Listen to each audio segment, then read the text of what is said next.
An Instagram post goes live, no advance warning, no coordination with Buckingham Palace, just a simple statement from the Duke and Duchess of Sussex. After many months of reflection and internal discussions, we have chosen to make a transition this year and starting to carve out a progressive new role within this institution. We intend to step back as senior members of the royal family. Within minutes, British press explodes. Within hours, Buckingham Palace issues terse statements saying they were disappointed. The Queen, Harry's grandmother, the woman who raised him after his mother died, found out from social media like everyone else. It was a bit of a detonation. Prince Harry, sixth in the line to the throne, son of Diana, grandson of the Queen, war veteran, beloved prince, was walking away from the only identity he'd ever known, and the world split in two. In America, he was seen as brave, a man breaking free from toxic institution to protect his family, a hero of authenticity. In Britain, he was seen by many as more of a traitor, a man abandoning duty, trashing his family and cashing in on titles he claimed to reject. Same man, same actions, two completely opposite reputations. I'm Mark Di-Toro, and for 20 years, I've worked with some of the most successful brands and high-profile individuals. Today, we're asking, did Harry's reinvention really liberate him, or did it destroy the legacy that made him matter? Can you walk away from a 1,000-year-old brand and build something better? Or does leaving just prove you need it more than it needed you? So here's the dilemma. If he'd stayed, done the ribbon cuttings, the charity galas, the polite handshakes, and the careful speeches, his reputation would be safe. Predictable, respected in Britain, respected abroad, a steady, dutiful prince, slightly dull maybe, but reliable. The spare backup, if you like, and the supporting character. But by leaving, he went for reinvention. He chose risk over safety, authenticity over duty, that freedom. And that's why this case is so fascinating, because the reputational verdict depends entirely on where you're standing. In America, Harry and Meghan are admired. Britain, the same actions are read as betrayal, as airing private family grievances for profit, as cashing in on titles they claim to reject, as abandoning duty for celebrity. Two countries, two different narratives, but one reputation split directly down the middle. And that's what we're going to explore, that reputational truth we're going to try and dissect. Reinvention is powerful, but legacy is stickier. And you can run from it, but it does tend to follow you. The harder you try to escape it, the more it will then define you. So what happened? So if we go back to the beginning, before Meghan, before the exit, and that fracture, Prince Harry was born in 1984, sixth to the throne. He wasn't going to be king. William had that covered. Harry's role was written from birth, the spare, the wingman. And for a long time, that was probably fine for him. And then William was perhaps, especially later on, the more serious, dutiful heir. Harry was the spare. So, but then there came the Wild Prince years, and the tabloids loved him for it. The famous fancy dress, the leaked photos from Vegas hotel rooms, Party Prince, Playboy Harry. The headlines wrote themselves, really. Part of that rehabilitation then came as the soldier prince. Something certainly shifted. Harry joined the army in 2005. He served 2 tours in Afghanistan, one as a forward air controller, one as an Apache helicopter pilot. Suddenly the narrative changed. He wasn't just party prince anymore. He was war hero prince, the only royal of his generation to see active combat. He then launched the highly impressive Invictus Games in 2014, a Paralympic-style event for wounded veterans, which was brilliant, meaningful, and had a great story, and um, and felt authentic to him. The world admired him for that, and quite rightly. By his early 30s, Harry had successfully rehabilitated his image. He was still the relatable one, but also the serious one with a bit of substance. And his reputation never been higher. In 2016, a turning point was meeting Meghan Markle. Meghan, the American actress, divorced, independent, confident. She was everything the monarchy said it wanted to be: modern, diverse, progressive. The engagement in 2017 was a big global event. Then a wedding in 2018, watched by nearly 30 million people in the UK alone. Felt like a fairy tale. But that fairy tale only really lasted 6 months. The same British tabloids that had built Harry up started tearing Meghan down and were brutal and relentless and personal. And Harry was that. I imagine those feelings of the trauma of Diana, his mother, all over again, and he'd seen that happen in real time, and didn't want that to happen, of course, to his own family and his wife. So Harry wasn't really willing to wait to see what would happen. So in January 2020, they made the decision to redefine both their lives and left. As we said, branded the Mexit. They stood back from their senior roles, split their time between UK and North America. They became financially independent. And it seemed to blindside the palace. Within days, the palace had issued their own statement saying they could not be half in and half out. You're either a working royal or you're not. So they left fully and they moved to California and started rebuilding. Then in America, there's this reinvention. In the US, Harry and Meghan became the ultimate startup success story.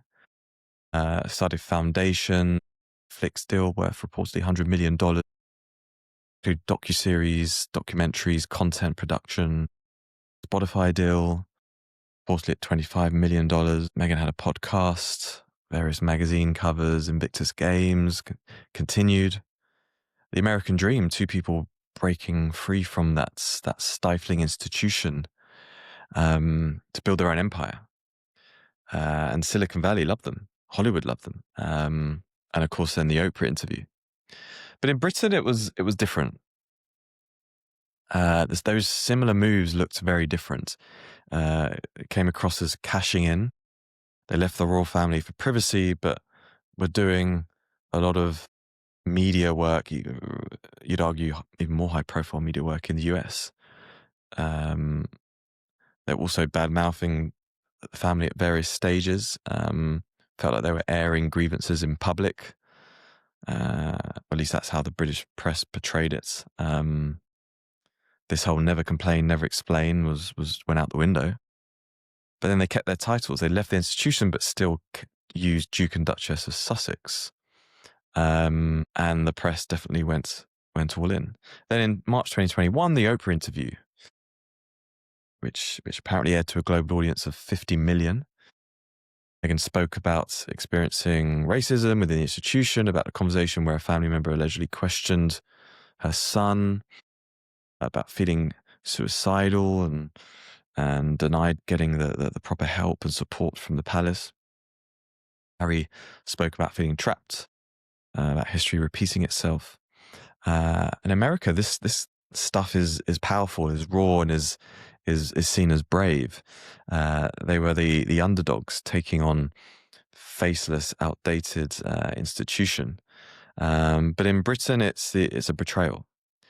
And you're airing your private family conversations on global TV, accusing the family of various things and breaking that code of silence. So the damage was done. The rift was now public and almost permanent.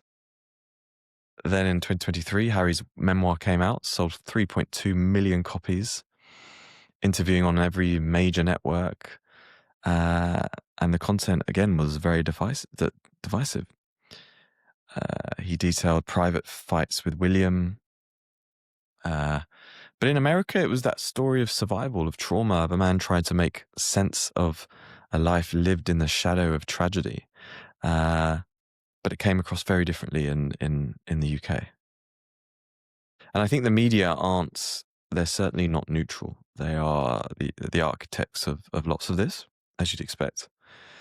They were doing their jobs, and in Britain, they were framed as the outsiders. And really, scandal sells. That kind of stuff sells. But in America, the press tried to flip the scripts. Meghan was a brave woman standing up to the institution, and Harry was that loyal husband protecting his family. So two different, again, even in the media, two very different ecosystems and two narratives. And I think reputation is not always objective. In fact, it's probably rarely objective. It's the story with and whoever's framing, whoever's controlling the frame, is then controlling that narrative, that reputation. So we explain the situation and the what. So why on a psychological level? When we talk about behavioral science and social science, how and why did this have such impact? Well, Irving Goffman, sociologist, argued that social life is essentially performance. We all play roles for different audiences, and if that's true, then the royal family is the ultimate in that. Every bow, every balcony wave, carefully scripted speech, it's all performance. The royal family isn't just a family; it is a brand. And Harry's role within that was written at birth. But then Harry decided to tear up that script and walk off. But this play, this theatre doesn't. It only works if everyone stays in character. And that magic of the monarchy, I think, is the illusion of permanence, of duty, continuity. And Harry decided to break that. In America, I think the theatre works a bit differently. Reinvention isn't necessarily betrayal; it's celebrated. Writing your own script is celebrated. It's not weakness. It's doing what you want to do. So totally different countries, totally different perceptions. And I think Harry wanted to be known for his serious work. He's done lots of great stuff. Philanthropy, Invictus Games, mental health advocacy, veteran support. But it's not really what's dominating the headlines. So he's struggling to get away from that stickiness of the soap opera, which he'll say that he tried to get away from, but then others would say he's also creating. And then there's a paradox of control. I mentioned this in this series, but when sometimes trying harder makes it worse. Harry's instinct was understandable. Let's take control of the story. Let's tell the truth, set the record straight. And so did Oprah. The Netflix, then Spare. This is all him trying to get versions of the truth out. But I think the paradox is that the harder you try to control that narrative, the more it slips away. And this is called the backfire effect. When you over-explain, over-justify, or over-correct, people become even more skeptical. He was oversharing, gore-settling, that bitterness. It made people a bit more skeptical. And I think sometimes in business, in PR, restraint is actually more powerful than explaining, than explanation. And then you have to find that right balance. But then the counter argument, of course, Harry didn't choose to be born into the royal family. He didn't apply for that job. He was assigned it, and he watched how things happened around him over the years, and said to himself that he won't let this happen again. Of course, he was influenced by various people, and wanted to do what was right for him and his family. And maybe Harry's decision to leave will force the monarchy to to almost reckon with its own failures, to modernize to a certain extent, potentially change some of its ways. So there are two sides to this coin, and maybe it's the catalyst necessary for people then to change. So how do you bringing this back to the real world and your own lives and in work? I think you can reinvent yourself, but it is hard to fully escape a long-term legacy. Um, and you have to build that bridge between the old and the new. It's probably a good idea never to burn the bridge. If you build it carefully, then that credibility will follow you. I think Harry burned the bridge. I know he's stuck between the two markets, the two reputations, the two countries. And so whether it's like leaving a certain situation, leaving a job, building towards something new, acceptance of certain situations, willing to let sometimes time do the work. It can be a very valuable tool, just giving things time. And potentially, just as potentially, this story is still playing out, and Harry's time isn't over. We could look back in 10 years and have a totally different perception. So I think, if I rewrite or no rewrite, I think there are certain elements that Harry would have probably done differently. So I would say a rewrite for some of it. I don't think it was necessarily wrong to leave, but it's how he left and the things that was said and done. Maybe a lot of things were out of his control, and we don't know the full story. Leave with grace, not grievance. Focus on building, not explaining. Give people advance notice. Find a middle ground, rather than, as I say, burning those bridges is a very smart way to approach it. So Harry chose reinvention. It's very brave because it's a tough way to do it. And yeah, maybe the story is not quite over yet. So what do you think? Let me know in the comments or DM on Instagram, Reputation Rewrite. And I'd love to hear what you thought. Talk soon.